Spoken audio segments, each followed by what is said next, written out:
Great. So we're live now, and welcome everyone to the second of the 4-part event we're having at IBEN this month.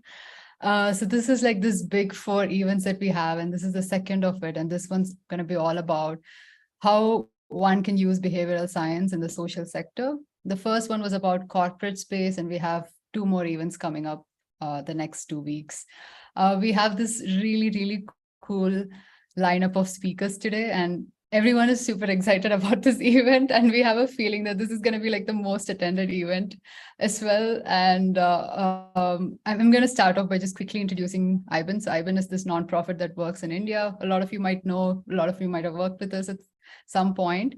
So our goal is to just sort of assist all the organizations in India, and of course other countries as well, to sort of help them incorporate more behavioral science in different paths. So it could be governments, it could be in education space, it could be, in universities in terms of including new courses. It could also be in the social sector, right? So here we are, and we have this, it's been a couple of years since we started. It's a huge team now. There's about 40 people working with us all over the world. And yeah, this is sort of one of the fruits of the entire IBEN journey, and it's been a really rewarding journey so far. And yeah, I'm Junofy, and I'm currently sort of assisting the whole team bring together and ideate and everything. Let's start by quickly introducing the audience. So I want the audience to sort of, the speakers. I want the speakers to sort of introduce themselves. I'm just going to call out names in the order it appears in my screen. So Nick, do you want to start by introducing yourself? Sure, Junofy, and thanks for having me on, and thanks to everyone at IBEN for putting these really excellent events together. It's a great way for all of us interested in the behavioral sciences to get together. Yeah, sure, it's a formal way, but sort of thrash out the issues and discuss this, the work we're doing. So I'm the Director for International Programs for the Behavioural Insights team for the Asia Pacific region. I'm based here in Yogyakarta in Indonesia.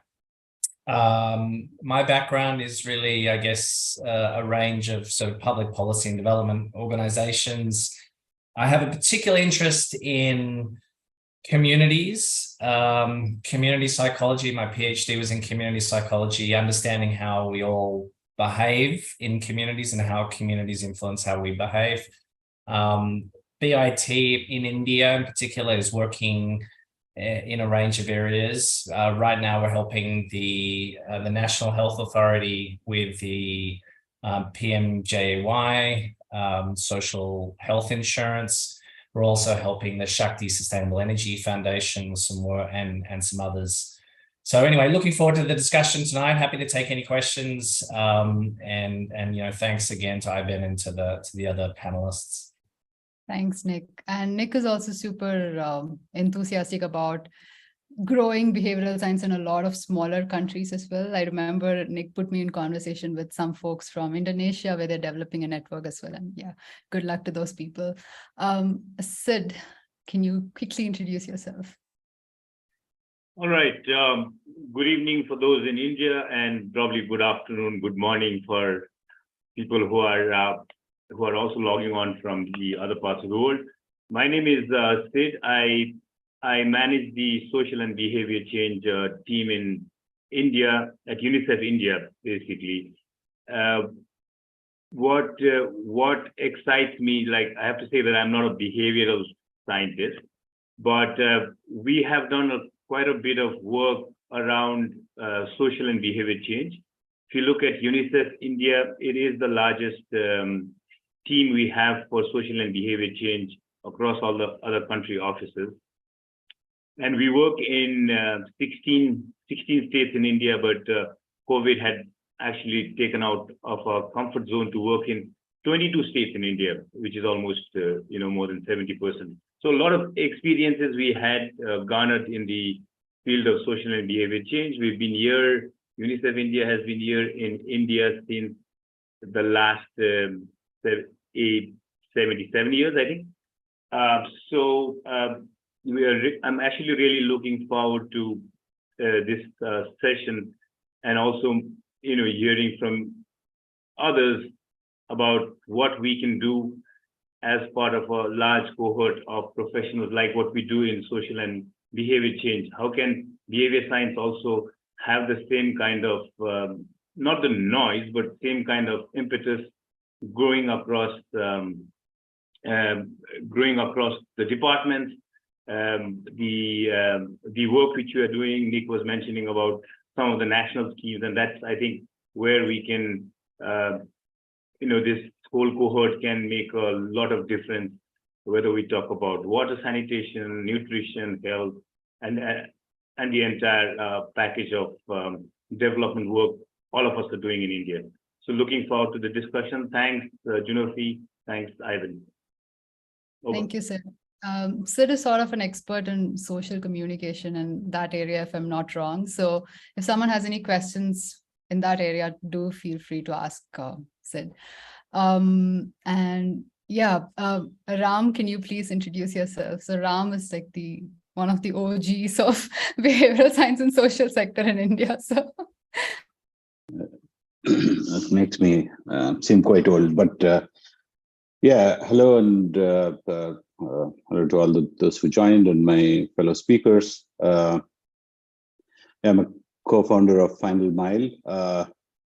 Our journey started as some kind of a dry intellectual pursuit in the late 90s and early 2000s into the world of behavioral economics and behavioral sciences, and later into design, which kind of morphed into FinalMile in late 2007. And we were kind of helped by some of the momentum that we got thanks to a lot of books like Nudge and Predictably Irrational that came in 2008. But thinking of late 2007, 2008, we had this sense that we were kind of lone travelers, and we would seek out fellow travelers in UK and other parts of the world. And our initial work was largely narrow problem solving in the corporate space, where problems tend to be well defined through a series of happy accidents. The most popular one being the Vadala experiment, which has been written about multiple times. That kind of pushed us into more complex territories, and we had an opportunity to work across a range of areas in maternal health, nutrition, WASH, financial inclusion, road safety, and a fair bit in HIV, and more recently in vaccine confidence. Yeah, and about 3 years ago, we were acquired by Fractal, which is an AI and machine learning data science company. Part of FinalMile was peeled off and got integrated with the Fractal teams. What remains of FinalMile is exclusively focused on global health and development. We have offices in Mumbai, Johannesburg, and in the US, and great to be here. thank you, Ram. Preeti, can you please introduce yourself? Yeah, thanks, Junofy. So I work with Ideas 42, and those of you who know Ideas 42, it's a US-based behavioral design consulting. It's a nonprofit, and we work only on social impact projects. So, I mean, my background is not hardcore behavioral design, but I come from a strategy consulting background. Then I moved to social development sector, more in financial inclusion projects, before moving to Ideas 42 almost 6 years back. Now, when you are in Ideas 42, you can't be too far from behavioral science. So it has grown up on me. We have, this amazing team, amazing experts who literally eat and breathe behavioral science. And in India, we have been doing projects on financial inclusion, on governance, agriculture, education, and globally many more other domains. So we work pretty much across domains. Thank you, Preeti. So IBEN also collaborated with Ideas 42 once in the past during one of our big workshop that we organized. And we got to know a lot of projects, and the projects were really cool. So we have this amazing set of panelists. I keep saying that again and again, but then it's just that you all, also represent organizations that have just done so much really, really cool work in the developing countries as well. Right. So, So for the first question, I want to follow up on something that Ram slightly touched upon. So the behavioral economics, the way it's applied in corporate and the kind of issues that are solved in the corporate sector versus the development sector are different ball games, right? So let's just start with the basic skills that you think are sort of different for someone working in the development sector compared to someone working in the corporate sector. So what is something that folks in the development sector should have? Let's say someone's moving from the corporate sector to dev sector. What is something that they should probably develop a little bit more? Anyone can take the question.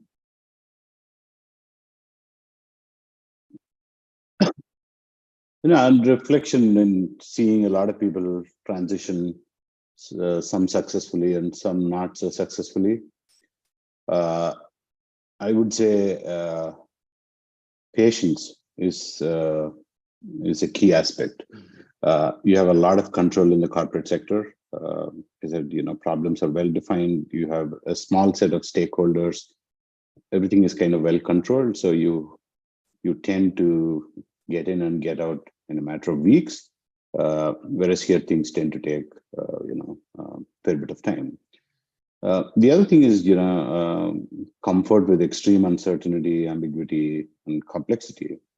The third thing I would say is a lot of humility, because for many months and years you don't know whether what you're doing is resulting in anything or not.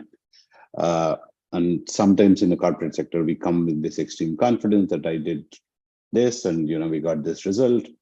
Often the picture is not so clear here. And I would say, again, a lot of collaborative mindset to be able to work with, different kind of stakeholders. I would say some of those things, and I'm sure, fellow panelists will have more to add. Thanks. I think patience is definitely something, given how much longer the projects go on for. I have some follow-up questions on that, but I'll wait for the other panelists to first, answer this. I can go next. So, I moved from the corporate sector to, I would say, something of an intermediary, which was more about operationalizing projects, and then to somebody who is totally focused on social impact. So, needless to say, it's a no-brainer, but I would still say that deep commitment to social impact. So that's something you must truly believe in, and not just because you want to experience or just because you're making the shift, And also, it's not like you're doing a social service by working in this sector, development sector is like any other sector. It's just like you're working for probably either a double bottom line or a different cause or a different impact. So I haven't worked in, applying behavioral design in the corporate sector, but from working, just making this shift. And then I would say, be ready for failures. Be ready to accept what is not working as well. And as Ram said, that needs a lot of patience, commitment, funding, which is, in fact, one of the biggest challenges of working in the social development sector and applying behavioral design on it. Right. Thanks, Preeti. I think Nick has something to say as well. Sure, I agree with what everyone said so far. I think what I'd add is I've had the good fortune. I went from social impact, public policy into the private sector, and then back out to social impact again. I think some of the assumptions from coming from the private sector is that everything will work as it does in the private sector. And of course, a lot of brands are sort of chasing a similar socioeconomic demographic, fast-moving consumer goods or even professional services. are often chasing maybe a wealthier or a sort of well-resourced group of people. Of course, there are many exceptions to that in several categories, but I think just understanding that the way things operate and the way that you do your research, the way that you test things, the way that you roll out interventions or projects, the way that you communicate is very different, can be very challenging in low resource settings. And so actually getting out there and experiencing it and living in those communities and experiencing those differences will set you up for success or a greater likelihood of that. Thanks, Nick. Sid, yeah, go on. Yeah, so I think a lot of things are already mentioned by the fellow panelists, but what I feel, I used to be a long time ago in the advertising industry, but I made the switch quite a long time ago. It's about more than 17 years. But what I feel there is, I think it's a mix of both worlds in terms of quickly scaling up, private sector. In the private sector, you don't need a lot of permissions. But if you want to take these to scale, you are talking to somebody who doesn't understand the language of behavioral science. Forget about behavioral science. Sometimes very difficult to make I'm talking really deep into not deep into the communities, but if you're looking at the block level, if you're looking at the district level, you need to, first of all, not talk about behavioral science, but the importance of research, the importance of formative, basic things, right? And if you I'm just trying to give an example of patience, what I think Ram brought about, to connect with them first. And I think one of the things we always learn is that there is a lot of solutions at the local level. Sometimes we try and sort of hyper make it that this doesn't work, right? So they do understand the local dynamics better than us, but how do you sort of unpack those local dynamics and bring it into the behavioral insights or the work we are trying to do is what I feel that is the strongest part. And the other one definitely is, the expertise in the development sector in this area is something which I'm sure all of us are working on, particularly when you are looking at the state level, when you're looking at the national level. And that's where I think when I look at one of the schemes where consciously and unconsciously, I would say, there was a lot of behavioral insights and behavioral science being used in Swachh Bharat mission. If you look at SBM, there is a lot of examples there where they experimented at the community level, right? And it is, I think, the largest social and behavior change campaign I've seen in the world. So learning from both sides, and definitely the private sector expertise, something, how do we marry the expertise of private sector with the local resource, local knowledge of the development sector as well as the communities would be something which could be an ideal scenario. And I think that's something which we all should work towards. Right. Thanks, Sid. I was just sort of taking notes of everything you were saying, like all of you were saying, and this is super helpful, right? These are two different kind of issues, and the goal is sort of different in both, where, I have a background in academia, and, if you want to publish a paper, it has to have like proper statistically significant values and all of that. But that's not how things work in the corporate world. You just have hunches which you test out, and then you're like, yes, no, it moves on really quickly, right? One question that someone from the team wanted to ask was that when you're experimenting in the field, testing all these behavioral science interventions in the field, it takes quite a lot of time. So how do you, in this sort of fast moving world, cope with change while also not compromising on doing sound research, which might technically take time?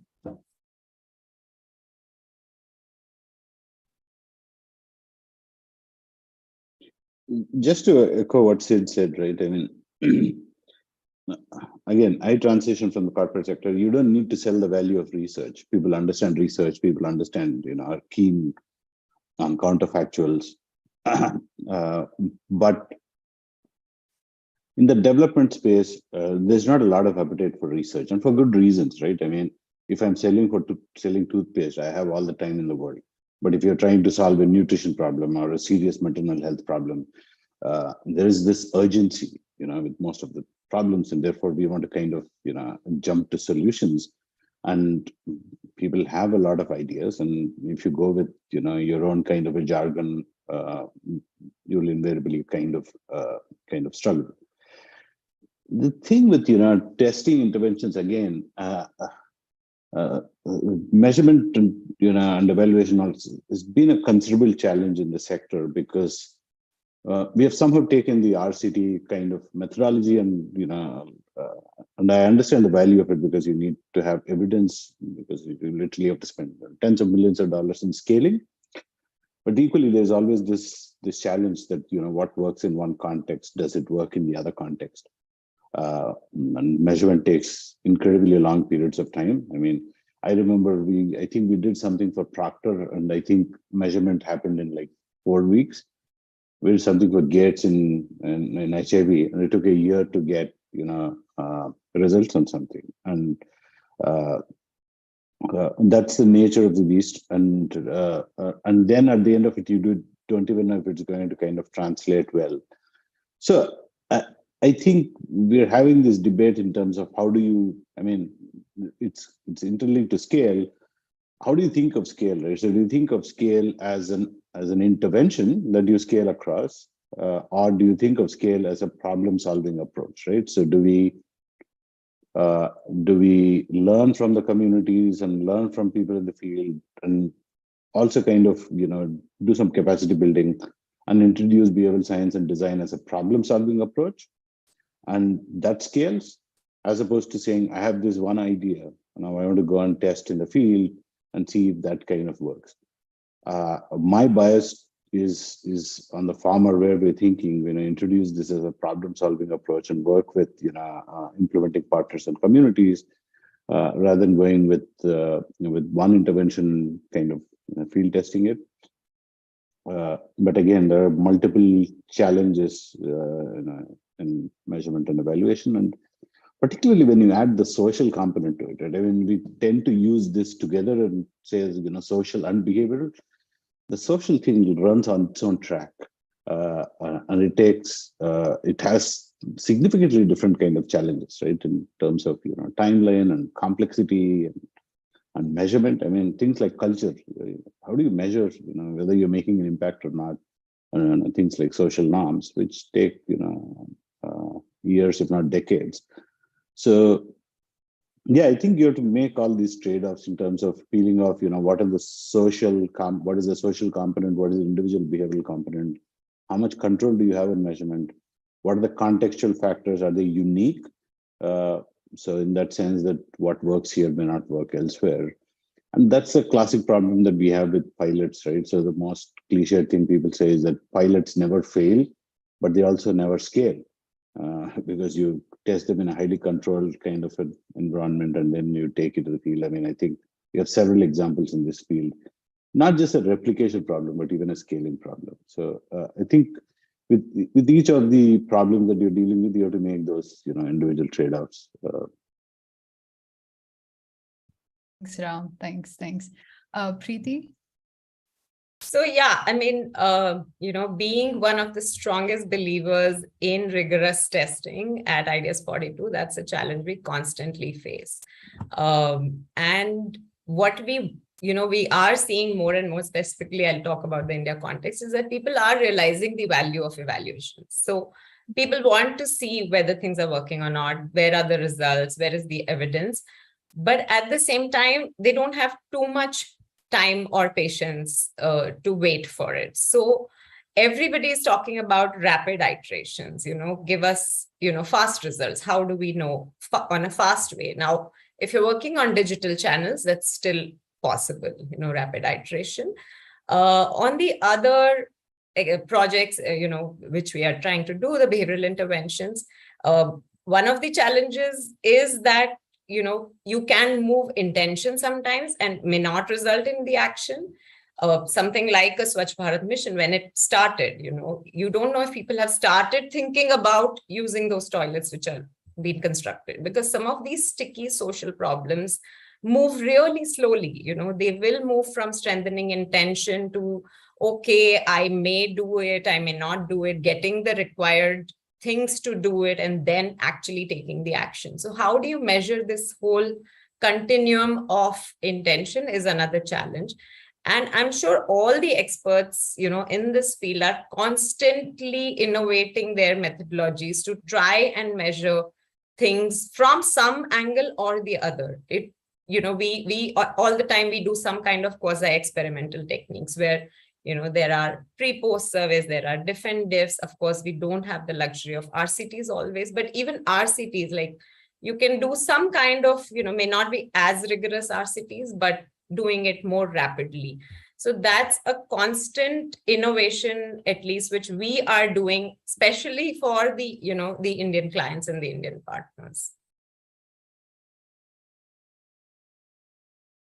All right. Thank I had, I think, to complement what Preeti and Ram is saying, I have a little bit of a, different thing. I understand sometimes it has to be rigorous, but to inculcate the habit, or to motivate smaller, I'm talking from a, let's take the context of the Northeast. I just wanted to give an example during, we call it, instead of SBC, we used to call it, or we still call it risk communication and community engagement, which we did for the COVID pandemic, right?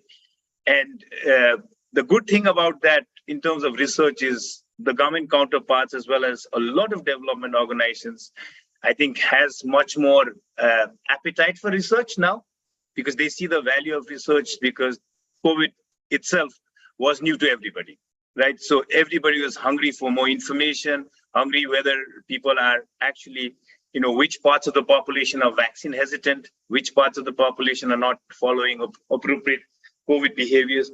So here is an experiment we tried in around 2021, end of 2020, where the CSOs, the civil society organizations we were working with, there was no time to build capacity on doing research. So the social mobilizers itself, I would not call it a sentinel site, but trying to get information, because when social distancing was such a problem, right?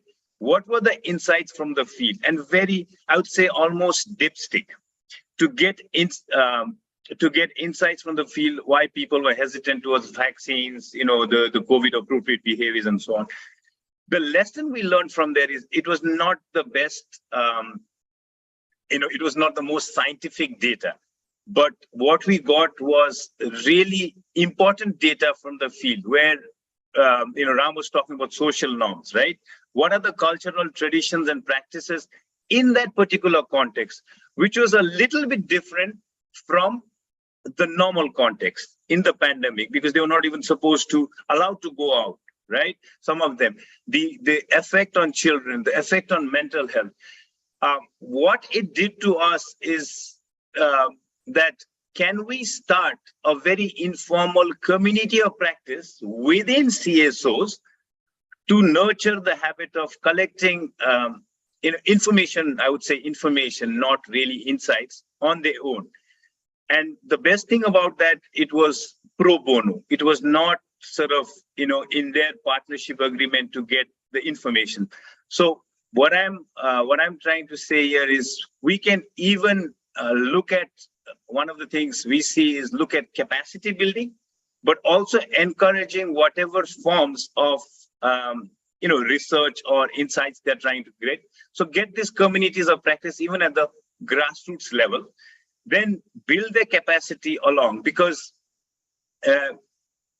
if we can do that, particularly at the district and I'm talking very much grassroots here, district and community level, there is a potential of scale, meaning that if we can convince the power of research there, it can be advocated in government. We call it here in India, right? It's called the PIPs, the Project Implementation Plan, which is an annual working plan of the government that can be advocated. Research is normally not a part of it. They normally look at development of information, education, communication materials. So that capacity building in the long run could lead to also research being a strong component of whatever they're doing in terms of the annual implementation plans. Thanks, Sid. I literally just had my next question written down as, during COVID, we saw a lot of research coming out from the development sector on, how things are working, how things can be improved, and these were done really quickly, right? So I was just going to ask, are we not doing it quickly for bureaucratic reasons, or is it because it actually takes time? And I do agree that these are trade-offs, as Ram said. It's a trade-off that you make on how in depth and how much longer do you want to study. Do you want to study the entire process of, let's say, a norm change, or do you want to just quickly test certain small interventions, right? So yeah, you covered that bit as well. Thank you so much. Nick, you had something to say as well, right?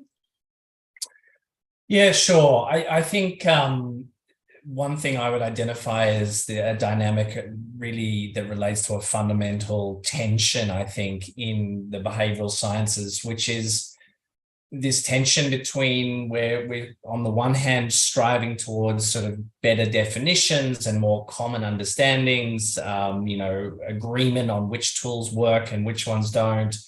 At the same time, there's just so many new things that people want to try, so many new approaches, so much new technology, different fields, different sciences, even like, the topic or the title for today's discussion is behavioral economics, and it often is described that way. But of course, there's economics, there's sort of all the other myriad of social sciences, which are so many of them are coming into the behavioral sciences.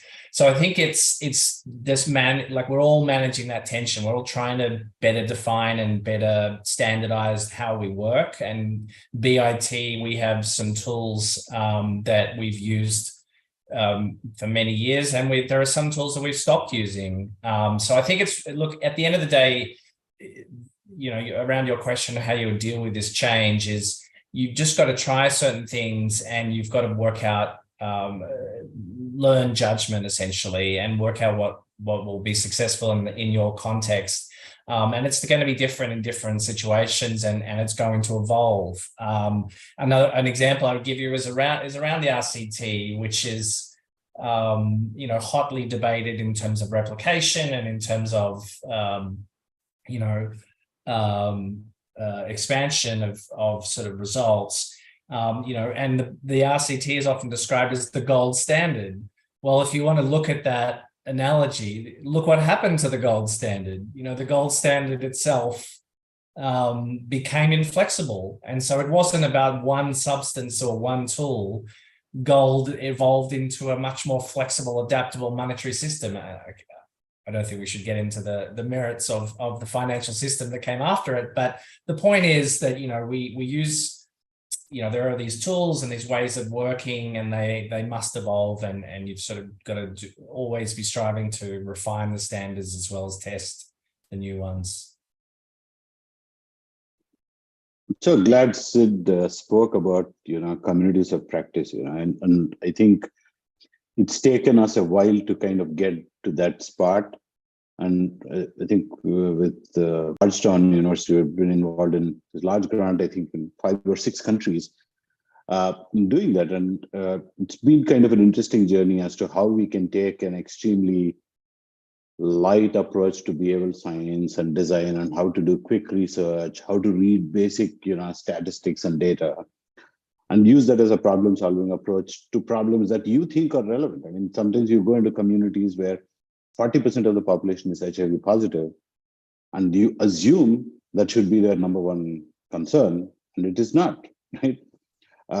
So you will have to kind of ladder those problems and kind of work with communities. And I think it's been a really interesting journey in terms of building curriculums that work for communities, and see how you can get them to have model communities of practice, teach other communities of practice. I think it's going to be a slow journey, but I think it's much more kind of effective. On the question on COVID, I mean, we did get a situation where we could take a lot of shortcuts, do a lot of digital research, but that also meant that we left out a lot of vulnerable communities, right? And if you look at most of the vaccine research, it was kind of limited to people who were digitally active or were on social media. And that kind of drove the narrative. In fact, one grant from the Gates Foundation to us was exclusively to look at vulnerable populations. So we were in countries like Burkina Faso, Cote d'Ivoire, Pakistan, and go into the field on one-on-one researches. So therefore, we could get more nuanced kind of understanding. But again, it's all objective driven, right? So is this something that you want to do quickly at scale? Or do you want to develop a more nuanced understanding at a much later stage of a problem, like with COVID vaccine, right? So it's a classic case where, and that's true with most health issues, where we overvalue intent.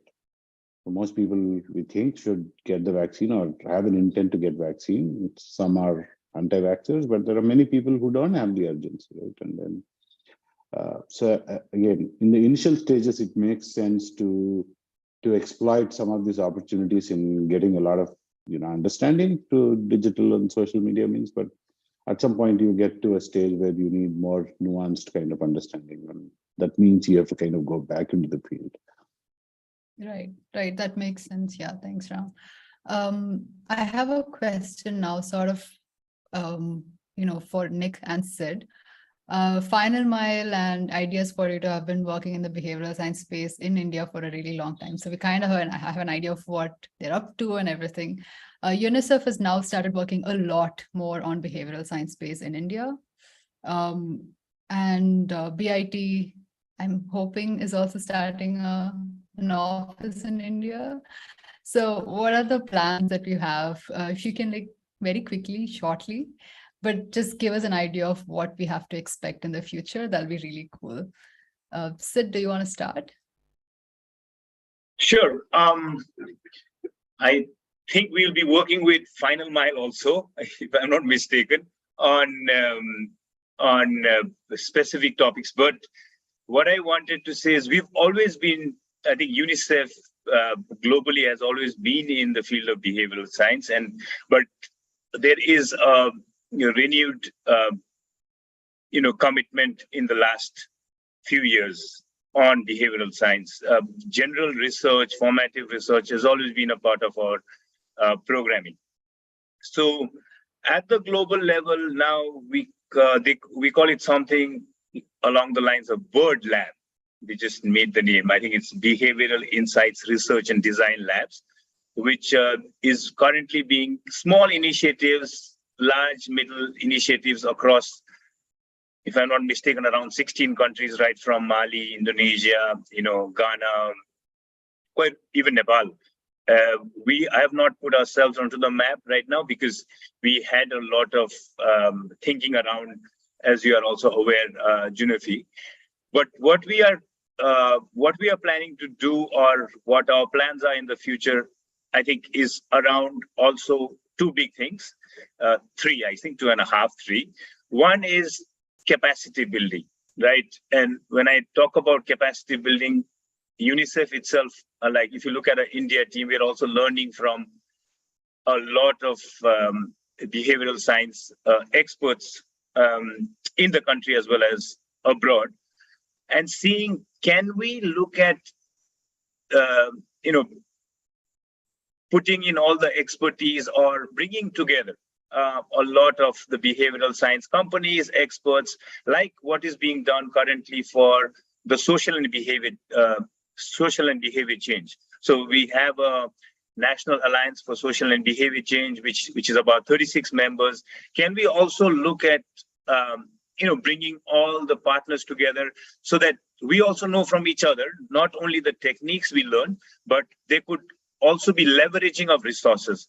Somebody might actually already be doing quite a lot of good work on routine immunization, but we don't know about it, right? So that's something which we are looking at. So even from a national level, the communities of practice, which Ram was talking about, can we also look at that from a national level? And that's where I think even associations like IBEN comes very much into the picture.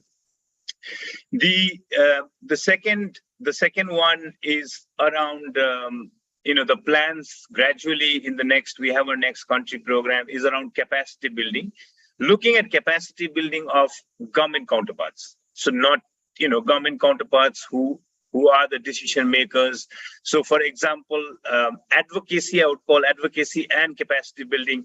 I had the first virtual chat with Nick when he was in Gujarat the other day. There's a lot of interest also from the state government of Gujarat, and there is a big plan to do the first behavioral insights conclave in January, which will be attended by the highest levels of the state government, bringing in international expertise.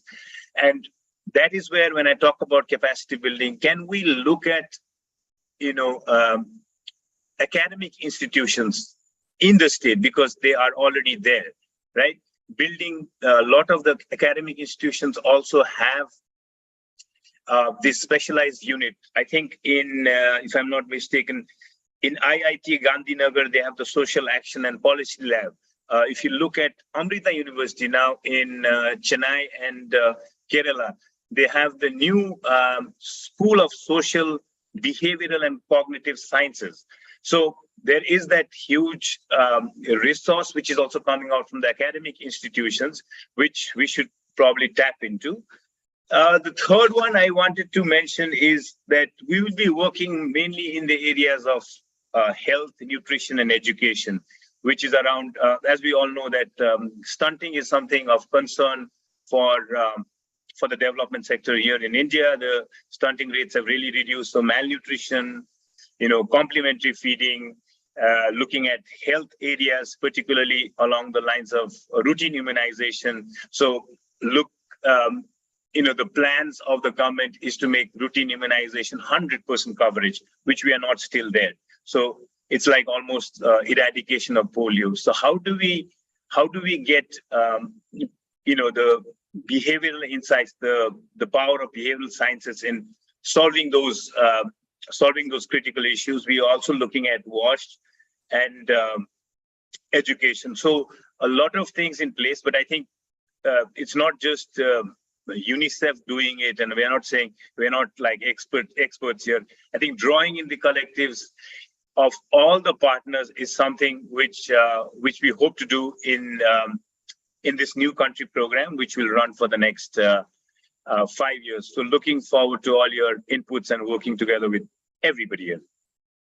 Thanks, Sid. And I think UNICEF is doing a great job with the capacity building as well, which I always felt was sort of lacking in certain areas, sort of targeting not the top tier cities, but also other cities, and working with the organizations there and all of that. That's a great job.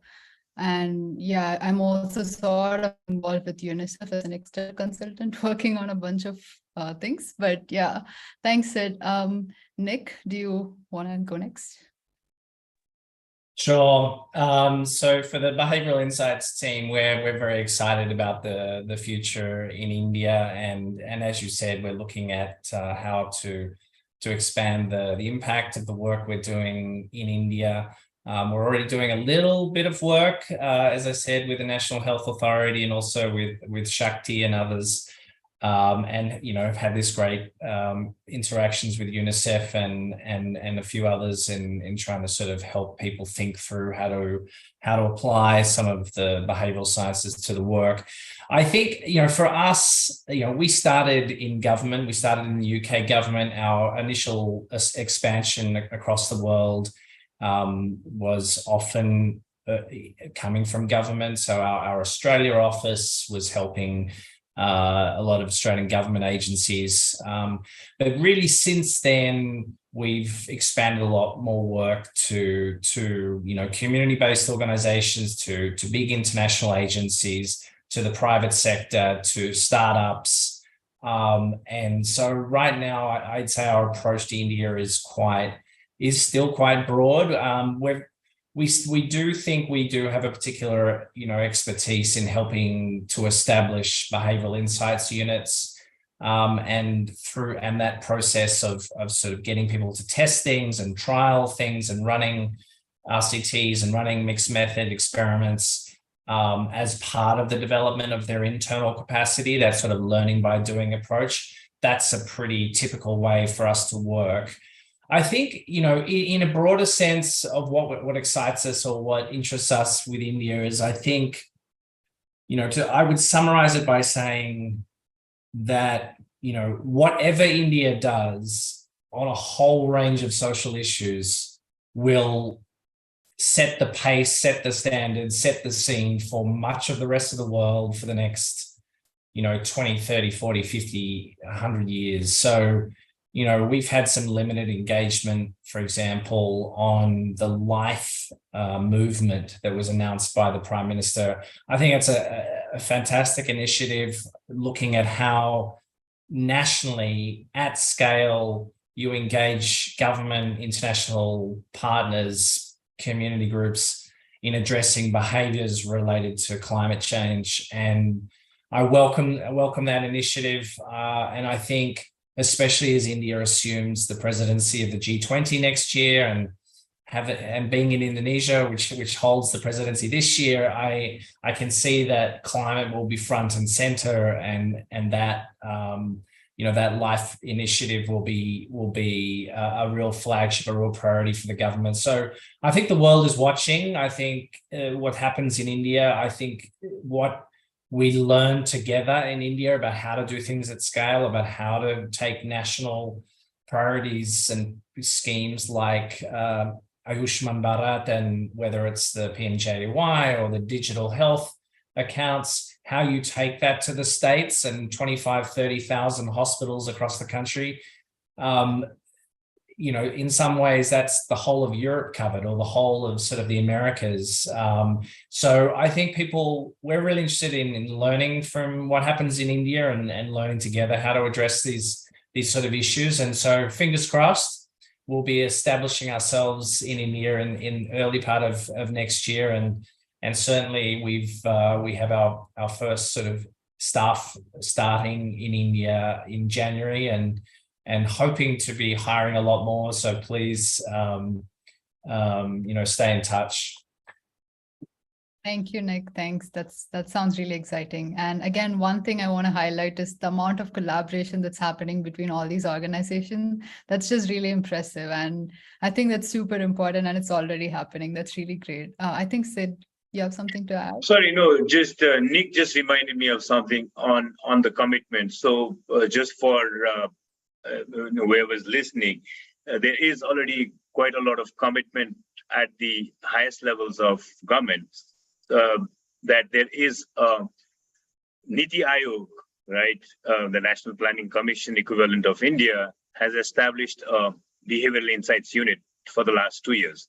So that also shows the level of commitment, interest, and significance for where behavioral science is heading in India, because they already have these kind of setups, and we are hoping that it'll also translate to the ministries, the various ministries from Niti Aayog.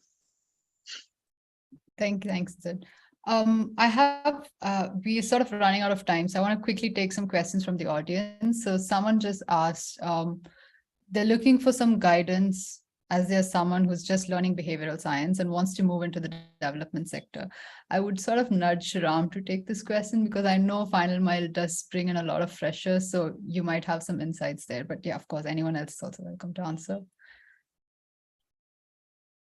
I mean, I would always tell people to solve some narrow problems first, right? So I mean, you always have this attraction of this sector, and sometimes it can be just too much to kind of start straight here. But I mean, having said that, I've seen people do well either way.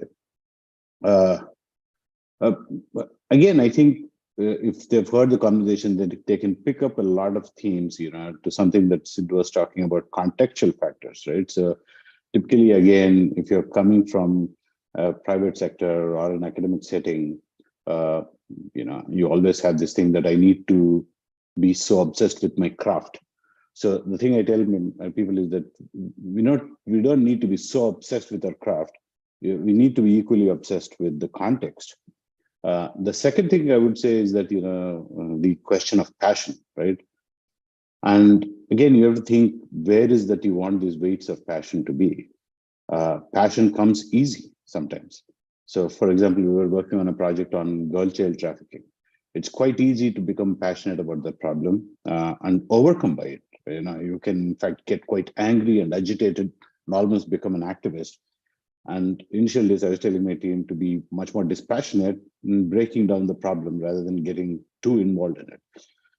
But equally, when it comes to implementation, you need a lot of passion, because you're going to hit so many roadblocks, you're going to have so many obstacles. It's going to take an incredible, amount of time.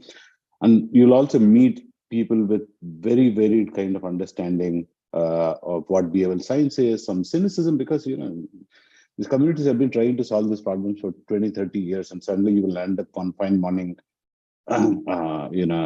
claiming to have a better approach or a solution. So I think you need to go in with a fair bit of humility. Again, echoing some of the other things that we said, is that you need to be very welcoming of other disciplines, whether it's quant studies or implementation science.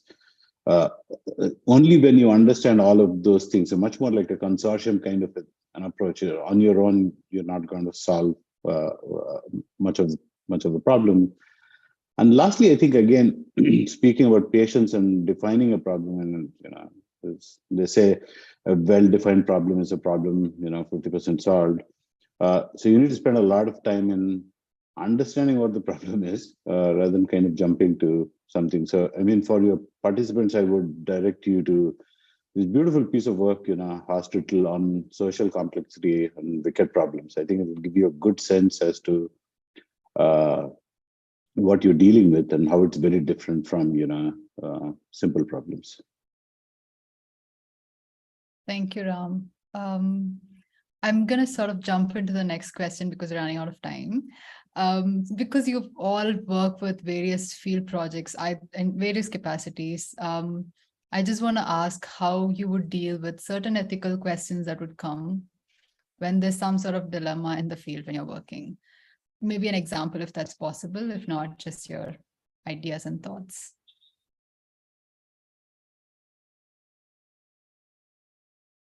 I can give you maybe a quick example. A really common one, especially I think it might have been Sid or Ram before, talked about how in the social sector space, often we don't have a lot of time. We're solving an urgent need or an urgent, pressing problem.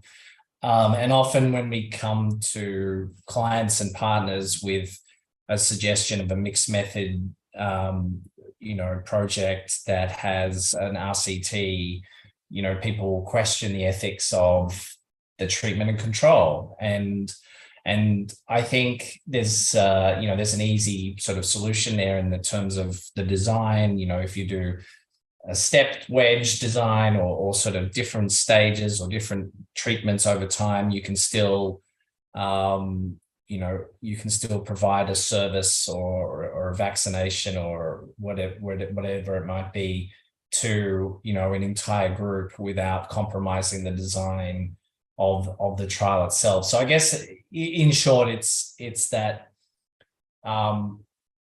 ethics isn't a black and white thing, and you can find, often if you think it through with smart people, you can find a solution where everybody benefits. I think it's a broad topic, right? When you have ethics of what kind of problems do you want to solve or not solve. I mean, in our initial days, we decided to draw that line with tobacco and alcohol. In fact, we lost a big client. We were working with them on safety and they wanted to work with us on tobacco promotion, and we kind of said no. I mean, that's an easier decision. But I think later on there are a lot of issues in terms of consent and the classic thing of do no harm. I mean, I remember I think in as part of Swachh Bharat Abhiyan, somebody was doing this intervention where they would classify an entire village based on animals, based on how they like defecate or not, right? So somebody is classified as dogs, or somebody is classified as like pigs. Serious ethical concerns there. I mean, do you want to get into those kind of classifications in a society and introduce kind of harm? And especially when you're working with vulnerable communities, you need to be extraordinarily careful of how you deal with that situation. Was it to name and shame people who are involved with open defecation? Yeah, exactly. It's like this entire thing of shame, right? I mean, Okay. Sometimes we have this thing of, the ends justify the means, and therefore, anything kind of goes.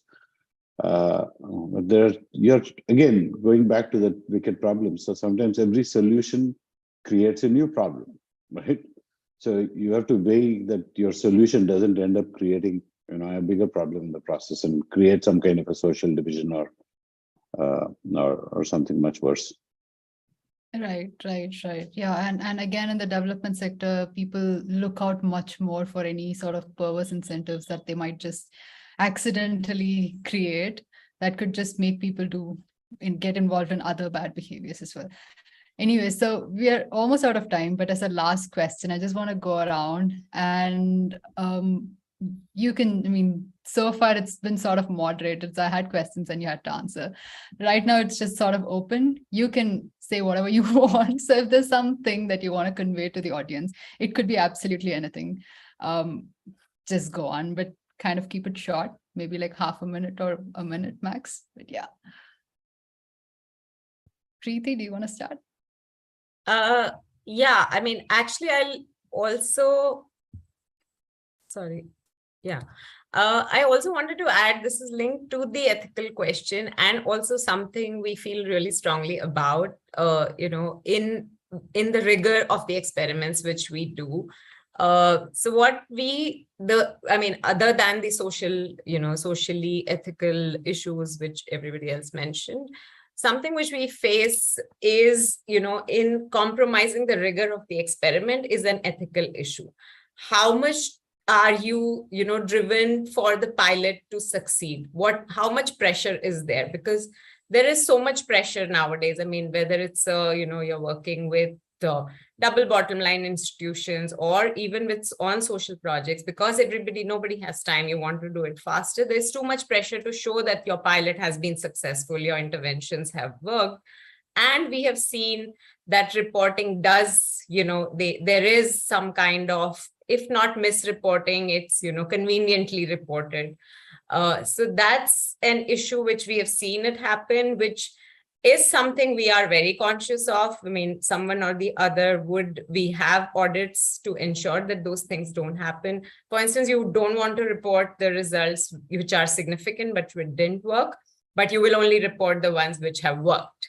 So that is something I feel like, the industry, the partners, the government institutions need to be ready to accept, the learnings from what hasn't worked as well, because that is really important. And that is, like the right way of doing things.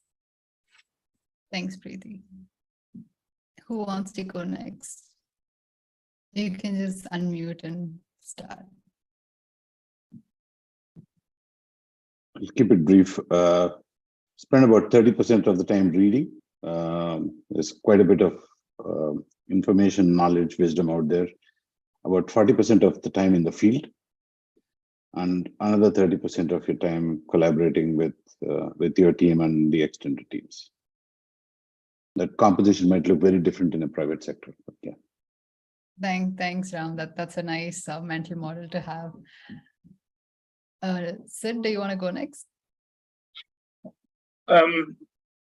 Yeah, I think that I am still wanting to reiterate the one word here: partnerships. Behavioral science, no matter how exciting it is, we need all the if I can illustrate an octopus, we need all the tentacles to move to make the impact which we are trying to go. And I really like what Ram said, pilots never fail, but never scale. So what are those things we can do to scale up? So what I'm proposing is, we can look at this partnership collaborative in a much more stronger way. And then the last thing is that, yes, I think we are all here for strong advocates of behavioral science. So advocating in our own ways for behavioral science to be a part of every organization, social organization's research agenda. Absolutely. Thanks, Sid. Nick? I would encourage people to experiment in their own communities. All the wonderful, greatest developments in science and literature and everything have come from people injecting themselves and subjecting themselves to all sorts of things. So, in your own family, in your own religious group, in your own sporting group, try a few behavioral interventions and see sort of what happens and learn from those. Starting small, as I think Ram said, and working with those around you, that sort of culture of startup and experimentation will serve you well. Thank you, Nick. And thank you all the speakers for all your wonderful insights. And we're going to put together all of this as a resource document.